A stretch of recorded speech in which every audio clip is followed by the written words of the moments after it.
So hello everyone, welcome back to my channel. आप सभी का स्वागत है लर्न विथ मी तनु में। और इस वीडियो में हम आपके साथ डिस्कस करने वाले हैं सॉल्ट, जो कि एक शॉर्ट स्टोरी है। महाश्वेता देवी ने इसे लिखा है और ये टॉपिक है जो कि मास्टर्स कर रहे हैं स्टूडेंट्स, जो भी इग्नू से मास्टर्स करेंगे इंग्लिश ऑनर्स में, उनको ये शॉर्ट स्टोरी पढ़ना है। तो उनके लिए भी है समरी, और क्योंकि हम भी मास्टर्स कर रहे हैं तो मेरा ये चैप्टर है तो उनको वो पढ़ना है। और साथ साथ में हम सभी वो सारे स्टूडेंट्स को जिनको कहीं ना कहीं ये चैप्टर आपको सिलेबस में है तो आपके लिए भी ये यूजफुल होने वाला है। तो इस चैप्टर का हम लाइन बाय लाइन एक्सप्लेनेशन यहाँ इस वीडियो में देने वाले हैं, और एक नेक्स्ट वीडियो आएगा जिसमें हम इस चैप्टर का समरी भी दे देंगे, आप सभी के साथ शेयर कर देंगे। तो बने रहना मेरे वीडियो में एंड तक। तो चलो वीडियो को स्टार्ट करते हैं। चलो वीडियो को स्टार्ट कर लेते हैं। तो सबसे पहले जो शॉर्ट स्टोरी है उसका नाम है सॉल्ट, रिटन बाय महाश्वेता देवी, और इसका ट्रांसलेशन किया है शर्मिष्ठा दत्ता गुप्ता ने। तो चलो वीडियो स्टार्ट करते हैं। उत्तम चंद Bania had vowed to finish them not bodily और by depriving them of their bread but through sheer denial of salt. तो यहाँ से स्टोरी स्टार्ट हो रहा है, जिसमें एक कैरेक्टर है जिसका नाम है उत्तम चंद बनिया, जिसने ये प्रण लिया है कि फिनिश देम। अभी यहाँ पे क्लियर नहीं है किसको फिनिश करने की बात है। ये किसी से बदला लेने की कोशिश कर रहे हैं यहाँ पे, उनको मार करके नहीं या फिर उनका अनाज छीन के नहीं, बल्कि उनको सॉल्ट, नमक, जो कि एक एसेंशियल चीज़ होता है किसी की भी जिंदगी में, उसको सॉल्ट मतलब नमक बंद करके वो बदला लेना चाहते हैं उनसे। तो आगे स्टोरी में पता चलेगा कि किनसे बदला लेना चाहते हैं। उत्तम चंद बनिया के बारे में यहाँ पे, he was both a trader and a money lender and his family had been the masters of the Jujhar build for generation. वो एक ट्रेडर है, व्यापारी हैं, और मनी लेंडर है, मतलब जो कि पैसा देते हैं ना, मुनिया या क्या बोलते हैं वो, मतलब जो पैसे को लोन पे देते हैं उनको मनी लेंडर बोलते हैं। और उनका फैमिली बहुत मतलब जनरेशन में, मतलब हर जनरेशन से उनका फैमिली जूझर बेल्ट है, एक मतलब एक एरिया है जिस वहाँ का, ये एक रिच फैमिली थे और वहाँ पे ही वो लोग रहते हैं। He hadn't imagined that the local Kols and Oraon would answer him back ever. और जो उत्तम चंद बनिया, उन्होंने कभी ये सोचा नहीं था कि कभी भी ऐसा हो सकता है कि जो कोल और उराव हैं उस एरिया के, वो उनको वापस उल्टा जवाब देंगे। तो आगे स्टोरी में पता चलेगा कि क्या ऐसा हुआ है। तो ये कहीं बीच से ये स्टार्ट हुआ है पैराग्राफ। तो चलो आगे पढ़ते हैं। But the incredible happened one day when this government came to power. लेकिन एक दिन अचानक से एक नया चीज़ हुआ, मतलब एक आश्चर्यजनक चीज़ हुआ, जब ये नया गवर्नमेंट पावर में आया। Never before had such a thing happened as each government replace the other over there. इससे पहले आज तक कभी भी ऐसा चीज़ नहीं हुआ था कि अगर नया कोई भी गवर्नमेंट बनता था तभी भी ऐसा कुछ चीज़ नहीं हुआ था जो इस गवर्नमेंट का बनने के बाद हुआ था। Jujhar is a tribal village nestling along the Palamu reserve forest. मतलब जुजर एक विलेज है जो कि आदिवासी वहाँ पे रहते हैं, तो इसलिए आदिवासी गाँव है जो कि पलामू रिजर्व फॉरेस्ट के आसपास में ही बसा हुआ है। पलामू एक डिस्ट्रिक्ट है जो कि झारखंड में है, और इसीलिए क्योंकि पलामू से हम भी हैं, तुमको पता है पलामू डिस्ट्रिक्ट झारखंड में पड़ता है। The villages are allowed to graze cattle, collect twigs from the forest ground for fuel and leaves for thatching their houses. मतलब कि यहाँ के जो भी विलेजर्स हैं, छुच्छर विलेज के जो भी गाँव वाले हैं, उनको अलाउड है कि वो फॉरेस्ट में जाकर के अपने गाय और बाकी मवेशियों को चरा सकते हैं, वहाँ से लकड़ियाँ इकट्ठा कर सकते हैं अपने घर में चूल्हा जलाने के लिए, और पत्ते भी ला सकते हैं ताकि अपने घर को बना सके। उसके अलावा besides they also steal tamarind leaves, bamboo shoots and other edible roots and tubers. इसके अलावा वो बाकी अपना सामान जो भी उनको जरूरी होता है जंगल से लेना, वो भी ले लेते हैं, जैसे कि इमली के पत्ता, बैम्बू शूट्स, मतलब जो बाँस की लकड़ियाँ होती है वो सारी चीज़ें। इसके अलावा जो भी खाने वाली रूट्स या फिर फल होते हैं वो सब चीज़ भी वो वहाँ जंगल से ले आते हैं। The forest department pretends to be unaware of all this. Forest department, जिनको ये अलाउड नहीं है कि वो ये सारी चीज़ें ले जाए, इसके अलावा उनको पता होने के बावजूद वो इस पर एक्शन नहीं लेते हैं। उनको पता है कि ये सारी चीज़ें हो रही है, लेकिन फिर भी वो अनअवेयर दिखाते हैं खुद को कि उनको कुछ नहीं पता है। ठीक है। The tribals hunt birds, rabbits and hedgehogs too. मतलब वहाँ के जो भी आदिवासी लोग हैं वो जंगल में जितने भी नहीं, मतलब बहुत सारे पक्षियाँ, खरगोश और हेज हॉग्स भी एक जानवर ही होता है, उस सारी चीज़ों को भी हंट करते हैं। ठीक है। The census count of such birds and beast in this words being not exactly accurate. और जो हमेशा एक सेंसस जनसंख्या वाला जनगणना होता है, वो ये सारे बर्ड्स और ये सारे जानवर्स का एग्जैक्ट कभी भी नंबर नहीं पता कर पाता है कितना है, जिसकी वजह से चाहे हंट हो रहा हो ना हो रहा हो तो इसके बारे में नहीं पता चलता है। ऑफिशियल्स टर्न अ ब्लाइंड आई। अच्छा, इसके साथ ही था, यहाँ कॉमा है लेकिन इसमें दिख नहीं रहा है। बीइंग नॉट एक्जैक्टली, मतलब ये पता होने के बावजूद वहाँ के ऑफिशियल्स ज़्यादा कुछ एक्शन नहीं ले रहे हैं। But the hunters बेयरली succeed in trapping the animals for meet. लेकिन जितने भी शिकारी हैं उनको बहुत मुश्किल से ये जो भी जानवर है उनको ये कर पाते हैं, कर पाते हैं उनके मीट के लिए। Even beast are cautious this days, it's not easy to entrap them. क्योंकि आज के जो भी जानवर हैं जिनको शिकार किया जाता था वो भी बहुत ज़्यादा सतर्क हो चुके हैं, तो अब उनको ईजिली कोई अपने जाल में नहीं फंसा सकता है। The village rest along the reserve forest on the small patch close to the bank of the Koel. मतलब ये जो गाँव है ये एक रिजर्व फॉरेस्ट के बगल में ही, मतलब साथ साथ में जुड़ा हुआ गाँव है ये, और ये कोयल नदी के किनारे में बसा हुआ है। However, the land belongs to उत्तम चंद. His ancestors were among those Hindu traders. आगे इसका कंटिन्यू करेंगे। यहाँ तक ये है कि ये जो लैंड है, जो भी जिसमें ये गांव बसा हुआ है, ये तो उत्तम चंद को, मतलब उत्तम चंद का है, क्योंकि उनके एंसेस्टर्स वहाँ पे रहते थे पहले से। तो अब उत्तम चंद जबकि इस जनरेशन के हैं तो उनके नाम पे है ये। और उनके जो एंसेस्टर्स थे, उत्तम चंद के जो एंसेस्टर्स थे वो हिंदू ट्रेडर्स थे, मतलब बाय रिलीजन वो हिंदू थे और उनका काम था ट्रेडिंग करना। वो इस रीजन में आए थे, came into the region after the Kol revolt of 1831। ये एक बहुत फेमस रिवोल्ट हुआ था 1831 में, कोल रिबेलियन या फिर कोल विद्रोह बोलते हैं जिसको। उसके बाद वो हिंदू ट्रैवलर्स, मतलब हिंदू ट्रेडर्स थे जो इस एरिया में आके बस गए थे। Uttam Chand had bought nearly all of the tribals arable forest land. Uttam Chand ने जितना भी उनका ट्राइबल्स का कल्टिवेबल लैंड था उसको पहले ही खरीद लिया था। It was extremely easy then as it is now to evict this tribals by buying off the land. ये तभी भी बहुत आसान था, उस टाइम में भी बहुत आसान था आदिवासियों का जमीन हड़पना, और इस टाइम भी आज भी बहुत आसान है। In those days they were very scared to go into legalities, calculation, documents and so on. पहले भी उस जमाने में भी वो काफ़ी ज़्यादा डरे हुए होते थे कैलकुलेशन और पेपर वर्क और कोर्ट कचहरी वाली चीज़ों से। तो दे रिमेन द सेम ना, आज भी उनके साथ सेम ही सिचुएशन है। So the people of Jujhar do not even know when they had land of their own, when they used to take home the crops raised. तो इसी की वजह से जो जूझर के लोग हैं उनको कभी पता नहीं चलता था कि ये जो ज़मीन था उनका कब ज़मीन हुआ करता था, या फिर कब वो खेती क्या करते थे उस ज़मीन पे, वो सब चीज़ें उनको कभी नहीं पता होता था कि उनके साथ क्या क्या हुआ है क्या नहीं हुआ है। तो काफ़ी इजीली उनको उनसे सारा ज़मीन छीन लिया गया था। The entire village is shackled by Uttam Chand to force लेवल विदाउट वेजेस।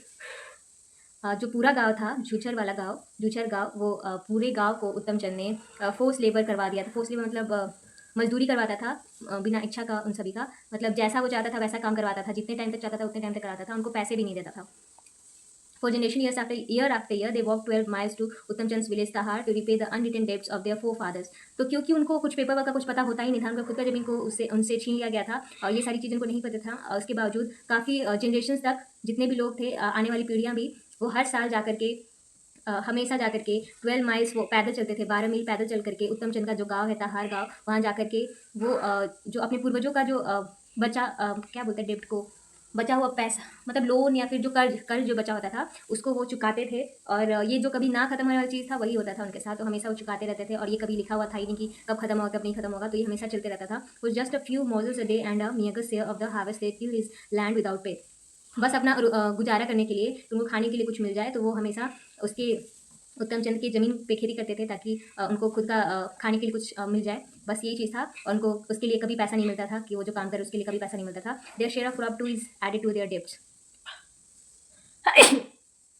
जो उनका खेती करने का जो मतलब जो उनका पार्ट था कि इतना खेती करने का उनका इतना अनाज उनके पार्ट में होना चाहिए था, उसको भी वो उत्तम चंद क्या करता था कि उनका कर्ज में ही जोड़ देता था ताकि उनको कुछ पता नहीं चले और वो उस चीज़ का भी लड़ाई या फिर विद्रोह ना करे कि मुझे पैसा दो या फिर ये मेरा हक का है। तो ये सारा चीज़ होता था, काफ़ी इनजस्टिस होता था। They were not even aware that the system was illegal till the officer of the tribal department told them so. और वो इतने भोले भाले थे कि उनको ये भी नहीं पता था कि ये जो चीज़ चल रहा है, जो उत्तम चंद उनके साथ कर रहा है, वो इलीगल है, ऐसा कुछ नहीं किया जाना चाहिए था। जब तक कि ट्राइबल डिपार्टमेंट ने उनको ऐसा कुछ बताया नहीं था कि ये जो आपके साथ हो रहा है ये गैर कानूनी चीज़ है। Of course that did not stop them from placing their labour free, for they knew it would not be possible for them to go up to the court to file a complaint against the extortionist Uttam Chand. हाँ, of course ये सारी चीज़ें उनको पता चल गया था कि इलीगल है, इसके बावजूद वो labour free, force labour free नहीं हो पाए, अपने आप को वहाँ से नहीं छुड़वा पाए, क्योंकि उनको ये आगे का जो प्रोसेस है वो उनको नहीं पता था कि कैसे क्या करना है। और वो इन सारी चीज़ों से काफ़ी डरे हुए रहते थे, तो कभी ऐसा गए मतलब कोर्ट में नहीं गए, केस फाइल नहीं किया, और ना ही उत्तम चंद जो ऐसा क्रूर वाला चीज़ कर रहा था उनके साथ, तो उसके अगेंस्ट भी वो कुछ अभी कंप्लेन नहीं कर पाए कभी भी। Was it possible to go all the way to Daltonganj. Daltonganj एक जगह है जो कि पलामू में ही पड़ता है, और डाल्टनगंज से हम हैं तो हमको ये पता है कि डाल्टनगंज कहाँ पे है, रांची से कुछ घंटों दूर है ये जगह। तो was it possible to go all the way, क्योंकि ये सारे लोग गांव में रहते थे और जो कोर्ट था वो डाल्टनगंज में था, जिसकी वजह से इनको क्वेश्चन आता था कि क्या ये वहाँ तक जा सकते हैं डाल्टनगंज तक, where would they find lawyer who would advise them. तो ये क्वेश्चन एक और क्वेश्चन था कि अगर वहाँ तक चले भी गए तो उनको लॉयर कहाँ से मिलेगा जो कि उनको इस केस में सलाह देगा। Even the tribal department was beyond their rich. जो ट्राइबल ऑफिसर जिन्होंने इसे बताया था, तो ट्राइबल ऑफिसर तो उनके रीच में आ गया था, लेकिन ट्राइबल डिपार्टमेंट जाकर के वो कंप्लेन नहीं करवाते क्योंकि उनके पहुंच से बहुत दूर था। The department had it's office in the city. जो ट्राइबल डिपार्टमेंट था उसका ऑफिस सिटी में था और वो गांव में रहते थे, but live in the village, same thing, that too a remote one not link by bus और रेल रूट। तो उनका जो गांव था वो काफ़ी रिमोट एरिया में था, मतलब वहाँ पे ना रोड था ना रेल का कनेक्शन था, उनको अगर जाना भी पड़ता तो बाई मतलब चल के जाना पड़ता। Only a small village of 76 people belonging to 17 families.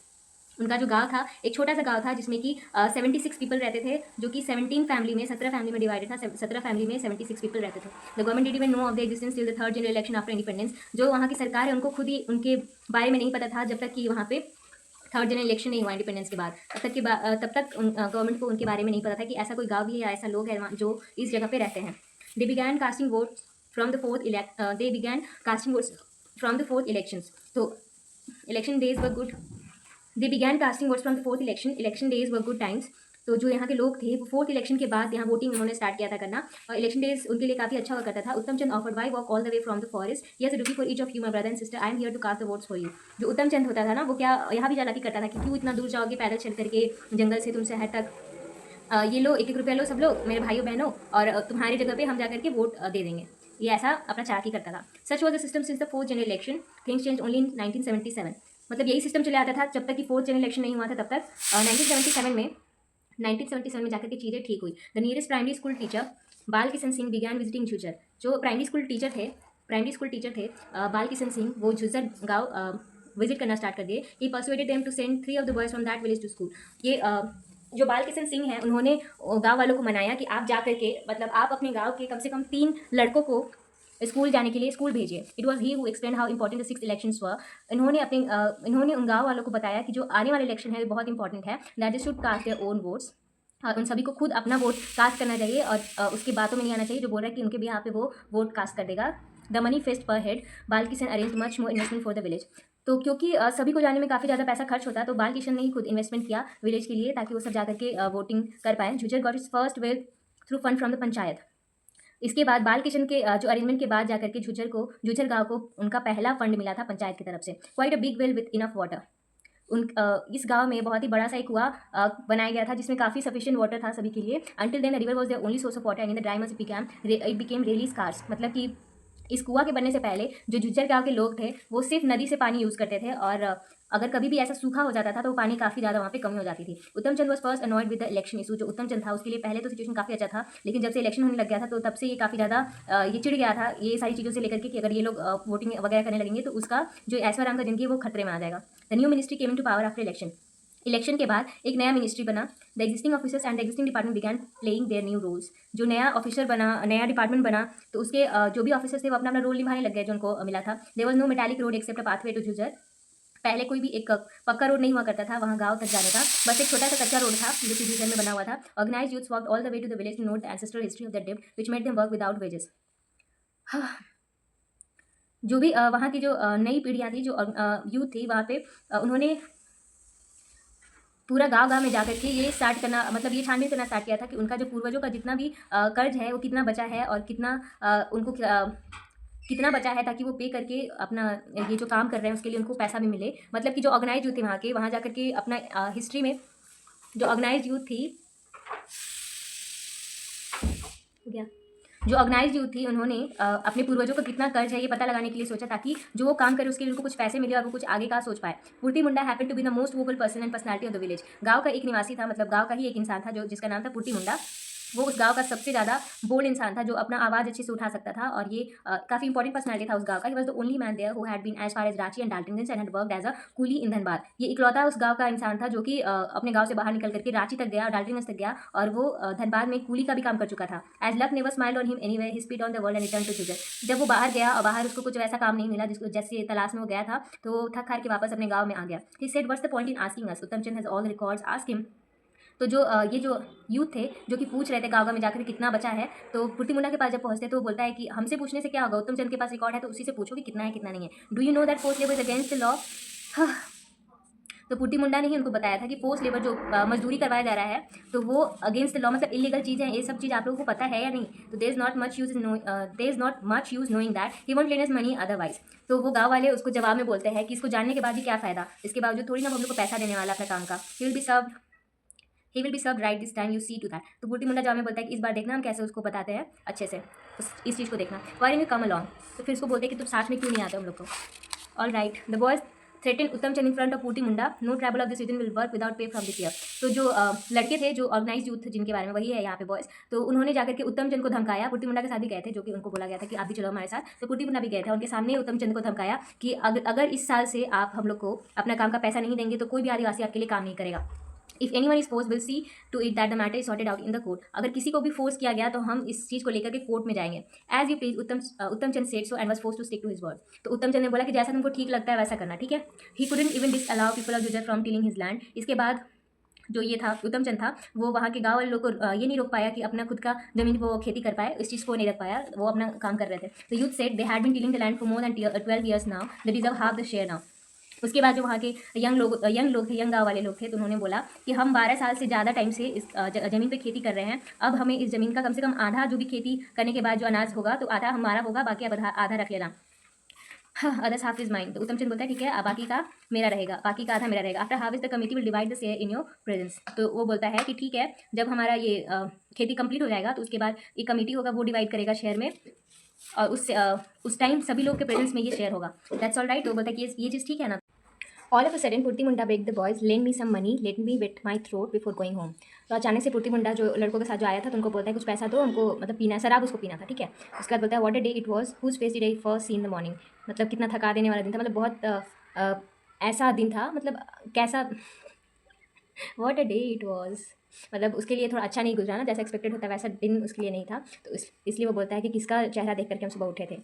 They refuse no you must give up drinking. तो उसके बाद वो सारे लड़के बोलते हैं कि नहीं, आपको शराब पीना छोड़ना पड़ेगा। The tribals have ruined themself by drinking. जितने भी आदिवासी हैं वो सब अपने आप को इस शराब की लत की वजह से ही अपना ये आज जो उनका हालत है उसके जिम्मेदार खुद हैं। On his way back Purti Munda parted with half a rupee he had on him and drank tari. वापस आने टाइम जो पुर्ती मुंडा उन लोगों के साथ आए थे तो थोड़ा अलग रास्ते से आकर के, और फिर वो उनके पास आधा रुपया था, हाँ, जिससे जा कर के वो ताड़ी पी लेते हैं। ताड़ी एक क्या शराब जैसा ही होता है लेकिन देसी स्टाइल वाला बना होता है, उसी को बोलते हैं ताड़ी। Care seeing the vessel thought aloud during our lives what do the babus know of it. Babus what do the babus know of it, how else would we douse the fire in our stomach. फिर उसके बाद जब वो पीने जाता है तो उसके बाद अचानक से वो बोलता है कि अपना हम लोग ज़िंदगी बर्बाद कर रहे हैं, इन लोग क्या ही जानता है इस चीज़ के बारे में कि अपन मतलब उन लोग को आदत होता है ना पीने का, जिसको आदत होता है उसको इस चीज़ समझ में नहीं आता। तो बोलता है कि जब तक अपना अ, पेट का भूख शांत नहीं करेंगे तो मतलब पीने के बाद ही उसका पेट का भूख शांत होता है। तो Uttam Chand in spite of his defeats pledges to avenge himself he vowed to finish them off by deprivation of salt. तो उसके बाद जो उत्तम चंद जिसका देखता है कि यहाँ पे इतना विद्रोह हो रहा है, मेरे खिलाफ आवाज़ उठ रहा है, तो वो डिसाइड करता है कि उन सबसे बदला लेगा और ये मतलब एक प्लान बनाता है कि जो नमक है वो नमक उन सब चीज़ को, मतलब नमक उन लोगों को नहीं देगा, और इसी तरीके से वो बदला लेना चाह रहा था। Of course such an aggressive decision defeated him. और ये बिल्कुल जायज़ था कि ऐसा ही डिसीजन कुछ लेने वाला है अपने गुस्से में जाकर के। The people of Jujhar come for their weekly market to Palni और मुरू। तो वो गाँव वाले लोग जो भी थे उनका एक हर सप्ताह में मतलब एक दिन जो एक मार्केट लगता है पालनी में, पालनी को ही मुरू बोलते हैं, मतलब दोनों एक ही नाम है, वहाँ पे वो लोग जाते हैं। All the grocery shops of these two markets belong to Uttam Chand. तो वहाँ का जितना भी वहाँ पे वो मार्केट का जितना भी ग्रोसरी शॉप होता था ना, तो वो सारा चीज़ उत्तम चंद के नाम पे ही मतलब चलता था, वहाँ पे उन्हीं का ये मार्केट था। He said let them have a taste of saltless cruel such ingratitude after being fed by me for so long. पढ़ाओ। उसके बाद बोलता है कि चलो अब उन लोग को खाने दो खाना, लेकिन बिना नमक का खाना खाते हैं, देखते हैं कैसा लगता है उन लोग को, और इतना साल तक जो हम लोग को किए ना उसका फिर उसके यही हमको दिखा रहा है, तब देखो। At first Purti and his lord did not realise the significance of not getting salt at the weekly market. तो सबसे पहले पुर्ती मुन्ना और बाकी जितने भी लोग थे उन लोग को ये पता नहीं चला कि नमक अगर नहीं मिलेगा तो उनका क्या होगा, पहले उनको ये रियलाइज नहीं हुआ। When they did they ran to Daltonganj to the office of the youth committee. जब उनको रियलाइज हुआ कि नमक कितना जरूरी है तो वो लोग वापस जाते हैं डाल्टनगंज का ऑफिस में, वहाँ पे यूथ कमिटी का ऑफिस रहता है, वहाँ पे उन लोग भागते हैं। One of the boys was listening to the transistor there heard everything and said this is not within our jurisdiction, if the shopkeeper doesn't want to sell salt what can we do. तो वहाँ पे जो youth committee था वहाँ का एक इंसान बोलता है ये सारा सुनने के बाद कि ये तो हमारे अंडर कुछ है नहीं, अगर शॉपकीपर जो है अगर वो नहीं चाहता है कि हम नमक बेचे तो हम इसमें क्या कर सकते हैं। Now we are running around all over, we have got to tackle so many bigger problem. अभी हम लोग के पास बहुत सारा काम है, ये नमक वाला चीज़ हम लोग को मत बोलो, ये तुम लोग खुद निपटा लो। Purti and this young gentleman didn't share common wavelengths of mind, they never do. Purti tried in vain to explain to them that life without salt was impossible for them. तो पुर्ती और ये सारे यंग जो भी ऑफिसर वहाँ बैठे थे तो उन लोग को ये सब चीज़ नहीं समझ में आ रहा था कि नमक का चीज़ इतना क्या ही इंपॉर्टेंट हो गया। ऑफिसर्स और ये सारे लोग उन लोग का ये जो भी कन्फ्लिक्ट हो रहा था, मतलब ये सारे डिसीजन में कि एक तरफ से था कि नहीं इंपॉर्टेंट इशू है आपको सॉल्व करना चाहिए, बाकी जो ऑफिसर्स थे उनका था कि नहीं ये इतना इंपॉर्टेंट नहीं है। They spice their leafy meals only with salt, sensing trouble they bought 10 kilos of salt with the bus fare they had walking home for 18 miles. तो उसके बाद जब उनका वीकली मार्केट में उनको नमक नहीं मिला तो वहाँ डाल्टनगंज से ही वो लोग नमक लेकर के आ गए। जो उनको वापस आने के लिए जो बस का किराया था उसकी जगह पे वो वहाँ से 10 किलो नमक ले आए और फिर वापस उनको 18 मील चल करके आना पड़ा। Distributing the salt each house hold they said have it sparingly. उसके बाद सभी को हर घर को वो नमक देते हैं, बोलते कि आराम से खाओ। But 10 kilos of salt did not last an eternity. Now Putti decided to talk to the forest contractor. Give us work. You did not pay us. Just give us salt. उसके बाद पुट्टी मुंडा बोलता है कि 10 kilo नमक ही बस काफ़ी नहीं है, ज़िंदगी भर तो चलने वाला है नहीं। तो उसके बाद पुट्टी डिसाइड करता है कि फॉरेस्ट कॉन्ट्रैक्टर से बात करेगा और फिर उसके बाद उनको बोलेगा कि हम लोग को काम दो, आपको पैसा देने की जरूरत नहीं है, बस हम लोग को नमक दे देना। तो फॉरेस्ट कॉन्ट्रैक्टर बोलता है कि जस्ट नमक देना है। The contractor couldn't help feeling bewildered at the idea, as even today after so much hike in prices salt remains cheapest in India. क्योंकि कॉन्ट्रैक्टर को ये नॉर्मल चीज़ लगा, नमक वाला चीज़, तो उसको ये आइडिया बड़ा अजीब सा लगा कि पैसे की जगह इन लोग को नमक चाहिए, क्योंकि आज भी इंडिया में नमक जो है बहुत सस्ता मिलता है। तो ये सारी चीज़ मतलब नमक के लिए कोई काम करना चाहेगा ये किसी को भी अजीब लगेगा। Immediately he thought it important to find out the whereabouts of these people. He knew they tilled Uttam Chand land, so he went to Uttam Chand. उसके बाद वो जो कॉन्ट्रैक्टर था उसके दिमाग में आया कि कहाँ से ये लोग आ रहे हैं भाई, इन लोग को क्यों नमक वाला चीज़ चाहिए। और वो जो कॉन्ट्रैक्टर था उसको ये पता था कि ये उत्तम चंद के लिए पहले खेती किया करता था, उत्तम चंद का जमीन जोता करता था। तो उसके बाद वो फॉरेस्ट कॉन्ट्रैक्टर है वो जो उत्तम चंद के पास जाता है। What he learn prove beyond doubt that these main were troublesome Indeed. उसके बाद उसको पता चलता है कि वो लोग काफ़ी मतलब जो विलेजर्स जो आए थे उनके पास वो काफ़ी मतलब मुसीबत में हैं। They use the young urban radicals to sort out a revolutionary agreement with the Mahajan they have known all their lives. young urban radical to sort out revolutionary agreement with the Mahajan they have known all their life. The contractor would be inviting trouble if he gave them work, so he turned out Purti's lot, and those Swarthy men walked with their heart down स्वार्थी में walk with how down across the white Sands. तो उसके बाद जब first contractor के पास पूर्ति और उसके लोग जाते हैं तो उसको बस फर्स्ट कॉन्ट्रैक्टर को ये पता रहता है कि उत्तम चंद का ये उत्तम चंद के लिए पहले काम किया करता था, तो सोचता है कि हम इन लोग को काम दे करके खुद के लिए मुसीबत क्यों इन्वाइट करें, तो उनको वापस भेज देता है बोल करके कि नहीं हम काम नहीं दे सकते। उसके बाद वो लोग वापस आ जाते हैं हाथ पे हाथ धरे रख के, उनको कुछ कर नहीं सकते ना। Thereafter they try to barter crops doing harvest in exchange of salt. उसके बाद वो ट्राई करते हैं। बार्टर सिस्टम में क्या होता है, जो आपके पास एक चीज़ है और किसी और के पास भी वो चीज़ है, तो बिना पैसे कल यूज़ किए आप वो सामान दे करके उसका खुद ले लो और अपना सामान उसको दे दो, ऐसा चीज़ होता है। तो बार्टर सिस्टम में वो ट्राई किए थे कि जो भी उनका खेती हुआ है वो अनाज एक्सचेंज करके नमक ले लेंगे। As a result they lost all the crops for a small quantity of salt, जिसकी वजह से उनके पास जितना भी खेती का अनाज था वो सब वो खो देते हैं एक छोटा सा नमक के लिए। Even began to blame Purti, why did you go the mahajans house at their behest, now arrange for our salt, you are out to prove your manliness then wanted to be a leader. तो उसके बाद जब ये इनका अनाज खत्म हो जाता है तो सभी लोग पुर्ति मुंडा को ब्लेम करने लगते हैं कि तुम्हारी वजह से ही हम लोग का पूरा ये सब खत्म हो गया, तुम्ही को ज़्यादा लीडर बनना था, अब लेकर के हम लोग का खाना लेकर के नमक, would have force slavery have stopped otherwise. तो पुर्ति मुंडा बोलता है कि अच्छा ठीक है अभी हम लोग के पास खाना नहीं है, लेकिन जब हम लोग मजदूरी कर रहे थे तब क्या हम लोग के पास था, तब क्या ये सारा सिचुएशन हट जाता, we could have arrived on as before, could you we could have carried on as before. तो उसी के जवाब में बाकी लोग बोलते हैं कि हम जैसे जी रहे थे वैसे ही जी लेते, could we have gain rights over the crops. फिर ये पुर्ति मुंडा बोलता है कि क्या हम लोग जो अभी जितना खेती कर रहे हैं उसमें हम लोग का खुद का हक होता, you might as well have starved, हम तो फिर भी भूखा ही मर रहे होते। To the folk of Juda the days of toiling without wages of getting no share of crops in golden in their thought they weighed the merits of both weary brackish salt weighed heavier on the scale abolition of system of forced labor and getting a right share of crops into way much lighter। इसका मतलब जो इसके बाद क्योंकि उनको नमक का बहुत दिक्कत हो रहा था ना, तो वो सोच रहे थे कि जब पुराना टाइम था हमारे पास, जब हमको खेती करते थे जब बिना पैसे का, तभी वही वाला दिन मेरे लिए अच्छा था। बहुत लोग कन्फ्यूजन में थे कि अभी का टाइम अच्छा है कि तब का टाइम अच्छा है, और ये भी उनको लग रहा था कि बिना नमक वाला चीज़, मतलब ये सारा चीज़ अभी क्योंकि उनको नहीं मिल रहा था ना, तो सबके दिमाग में बहुत सारा सिस्टम चल रहा था, मतलब बहुत सारा कन्फ्यूजन चल रहा था, डाउट चल रहा था, जिसकी वजह से वो क्वेश्चन कर रहे होते हैं। The village headman said, we may still manage to have grill without salt, but why do we tire so easily, our limbs hardly move.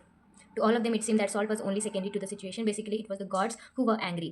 तो जो गांव का मुखिया था, हेडमैन था, वो बोलता है कि हम लोग के पास फिर भी अभी खाने के लिए तो है खाना, बिना नमक कहीं खा रहे तो खा रहे हैं ना। तो इसके लिए बोलता है, मतलब और भी कोई इंसान होता है जो बोलता है कि हम जो बोलता है कि जो हमारा नमक वाला चीज़ है ना वो इसलिए नहीं है क्योंकि किसी इंसान की वजह से, लेकिन हम लोग को लगता है कि भगवान हम लोग से गुस्सा हो गया जिसकी वजह से हम लोग को ये सिचुएशन फेस करना पड़ रहा है। तो इसलिए जो हेडमैन रहता है वो बोलता है कि सभी को ये चीज़ लग रहा है तो चलो हम लोग एक पूजा करते हैं। हरमदेव एक उनका मतलब भगवान जैसे ही हैं हरमदेव, जिनको बोलते हैं कि इनका पूजा करेंगे। तो फिर पूर्ति को ऑर्डर देते हैं कि जाकर के सॉल्ट लेकर के आप फॉरेस्ट गार्ड से उनका मुर्गियाँ बेच करके, Purti gets some salt from the forest guard by saying off the couple of hens I hear. तो वो बोलते हैं पूर्ति को कि जाकर के ये बेच दो मेरा मुर्गी, और फॉरेस्ट गार्ड से नमक लेकर के आ जाना। तो हम लोग उस दिन let have the taste of salt one day, तो चलो एक दिन तो नमक का हम लोग टेस्ट करें। The forest guard was delighted with such a weird proposal, he said wait I will get you salt from the stores. तो फॉरेस्ट गार्ड को ये आइडिया काफ़ी मतलब अच्छा लगा कि चलो मुर्गियों को मिल रहा है, उसके बदले में थोड़ा सा ही नमक देना पड़ेगा, तो इसलिए जाकर के स्टोर से नमक लेकर के आता है। But you won't get the hence cheaper then 8 rupees. उसके बाद बोलता है कि ठीक है जितना भी तो मुर्गी दोगे वो 8 रुपये से कम में नहीं बेचेंगे, मतलब ऐसा हम लोग बोलता है। तो फिर वो बोलता है ठीक है। उसके बाद बोलते हैं कि 8 रुपये में हम लोग कितना नमक मिलेगा, तो वो बताता है कि 16 kg मिल जाएगा नमक। तो बोलते उसके बाद बोलता है कि ठीक है ले आओ। तो उसके बाद जब वो नमक ला करके देता है, salt was very brackish and dark ended, तो बहुत खारा नमक था, बहुत डार्क भी था, वाइट नहीं था डार्क था। तो वो क्वेश्चन करते हैं so dark it's for the elephant and the deer do they distinguish between black and white. तो बोलते हैं कि ये जो नमक है वो इंसान नॉर्मल इंसान के लिए नहीं है, ये मेरा हाथी और ये हिरन लोग के लिए है, जिनको उनके लिए ये नमक है जिसकी वजह से ये ऐसा दिख रहा है, और उन लोग को क्या सफ़ेद क्या काला इससे उन लोग को कुछ फर्क नहीं पड़ता है। तो उसके बाद वो बोलते हैं डू दे हैव सॉल्ट। उसके बाद जो गांव वाले लोग थे, मतलब पूर्ति मुंडा बाकी लोग, तो उनके माइंड में था कि उन लोग भी नमक खाते हैं। तो फिर वो बताते हैं हाँ of course but from the salt lake. फिर वो बोलते हैं कि हाँ खाते हैं लेकिन सॉल्ट लेक से खाते हैं। What happens otherwise they shrivel up where से salt lake there are places. तो उसके बाद वो बोलते हैं कि वो लोग नमक कहाँ से खाते हैं, तो बोलते हैं कि सॉल्ट लेक है, वहाँ से लोग नमक मिलता है। वो लगता है लीक नहीं लिखना था, लेक लिखना था, सॉल्ट लेक लिखना था, जो लिख हो गया यहाँ पे। उसके बाद बोलते हैं कि क्या होगा, उसके बाद क्या होता है, फिर पूछते हैं कि कहाँ पे है ये सॉल्ट लेक। तो फिर वो बताते हैं कि हाँ वहाँ पे कुछ कुछ जगह है जंगल में जहाँ से लाते हैं।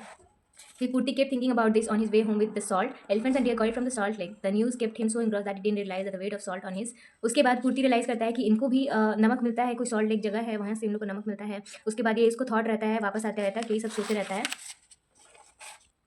और उसको ये रियलाइज़ भी नहीं हुआ कि वो 16 kg नमक लेकर के वापस जा रहा है। They had a feast with meat on the day of the puja, later Purti went and sat on the river. उसके बाद जब वो नमक लेकर के आ जाता है तो वो सब मिलकर के जो वहाँ एक भोज टाइप का था, तो वो लोग मिलकर के मनाते हैं। उसके बाद letter Purti went and sat on the river bank. उसके बाद पूर्ति वापस जाता है और नदी किनारे बैठ करके सोच रहा होता है। Drank all by himself and kept staring at the forest. वो पी लिया था और जंगल की तरफ देख रहा होता है, मतलब लगातार देखते रहता है। The elephants were usually out at dawn and in the evening they could hardly be spotted during the day. वो सोचता है कि जो हाथी है वो तो सुबह सुबह और शाम में निकलते हैं, और दिन के टाइम में तो उनको तो बिल्कुल देखा नहीं जाता है। तो वो सोचता है कि where was a salt lake and when would they go there, कि ये जो नमक का जो ये है तालाब है वो कहाँ पे है और वो कब जाते हैं वहाँ पे। The forest is use putty plan combing the forest in search of the lake.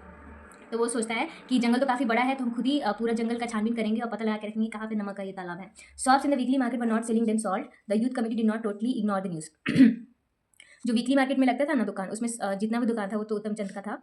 उत्तम चंद का था, तो वो नमक नहीं बेच रहे थे। और जो यंग कमेटी मतलब यूथ कमेटी के पास पुर्ती मुंडा और गाँव वाले लेकर के गए थे, तो वो भी इस चीज़ को इग्नोर बिल्कुल नहीं करके रखे थे कि नमक वाला केस चीज़ को। तो वो मतलब कहीं ना कहीं वो दिमाग में था। तो एक दिन वो जो यूथ कमेटी के ही मेंबर थे वो मेडिकल रिप्रेजेंटेटिव से पूछते हैं कि how omnipotent salt was in the human body, मतलब कि हमारे शरीर में नमक कितना इंपॉर्टेंट है। The representative was new to his job and was not get much scope of applying what he had learn. तो जो मेडिकल रिप्रेजेंटेटिव था वो नया नया था अपने काम में, तो उसको मतलब इतना नहीं पता था कि ये सीरियस में पूछ रहा है कि ऐसे ही पूछ रहा है। तो वो एक्सप्लेन करता है, his explanation bewildered the young man. It went like this: salt and water are the inorganic minerals of the body. These are absolutely essential and play an important role in cell formation. तो बोलता है कि salt और water ये बहुत important inorganic mineral है जो हमारे शरीर में बहुत इंपॉर्टेंट है, और ये इंपॉर्टेंट रोल प्ले करता है सेल फॉर्मेशन में। The basic salts are chloride, carbonate, bicarbonate, sulphur and phosphate, potassium, calcium, magnesium combined with chloride to form chemical compounds of iron, carbon dioxide, sulphur and phosphorus. मतलब काफ़ी ज़्यादा explanation कर देता है scientific way में कि ये क्या क्या क्या कैसे बनता है, किसको कंबाइन करता है, क्या जरूरी होता है शरीर में। फिर generally the function of salt in the human body are regulation of the osmosis level. Osmosis level मतलब एक बैलेंस बनाने के लिए पानी और ब्लड वॉल्यूम ये सब चीज़ का बैलेंस बनाने के लिए सॉल्ट बहुत इंपॉर्टेंट होता है शरीर में। एसिड बेस का बैलेंस बनाता है, supply basic essential element to bones and teeth and maintenance of proper irritability of muscles and nerve cells. मतलब इसका बहुत सारा इंपॉर्टेंट काम होता है जो कि वो बता देता है, जिसमें कि यहाँ पे कुछ कुछ बताया है कि शरीर में क्या क्या मिनरल्स चाहिए वो पहुँचाता है, वाटर लेवल मेंटेन करता है, एसिड बेस का बैलेंस बनाता है, एसेंशियल एलिमेंट को पहुँचाता है हड्डी और दांत तक। उसके अलावा मसल्स और नर्व सेल्स में भी जो इंपॉर्टेंट फंक्शन होता है वो भी परफॉर्म करता है। It was also essential for coagulation of blood. अगर खून का थक्का जम गया तो उसको भी वो ये करता है, मतलब अच्छा लिक्विड उसको बना के रखता है। Salt form the basic element of some hormones and enzyme system too. और इसके अलावा जो नमक है वो बेसिक एलिमेंट भी फॉर्म करता है कुछ कुछ हार्मोन्स और एंजाइम्स का, जो हमारे सिस्टम में इंपॉर्टेंट फंक्शन करते हैं उस चीज़ में। It regulated capillary permeability and cell membrane of the body, जो कि सेल परमेबिलिटी के लिए भी इंपॉर्टेंट है कि ये रेगुलेशन में हेल्प करता है। मूवमेंट वाटर और मिनरल्स का जब क्रॉस द सेल होता है तो उस चीज़ को मेंटेन करने में हेल्प करता है। All this in Greek to and ask. All this in Greek का इसका मतलब ये है कि जो यूथ कमेटी कैजुअली ऐसे ही पूछ रहा था कि नमक कितना इंपॉर्टेंट है, और इनका जो एक्सप्लेनेशन था काफ़ी साइंटिफिक वे में चला गया जो उनको समझ में नहीं आया, इसलिए बोलते हैं all this in Greek to him. उसके बाद वो पूछते हैं, but my friend did I inquire for the purpose of studying for examination. तो वो पूछता है कि क्या हम तुमसे कोई एग्जामिनेशन में नोट्स बनाने के लिए ऐसा पूछ रहे थे क्या, जो तुम इस तरीके से हमको बताया। तो रिप्रेजेंटेटिव बोलता है कि वाई वुड यू आस्क, इसके अलावा तुम क्यों ही पूछोगे, what harm could a saltless diet bring.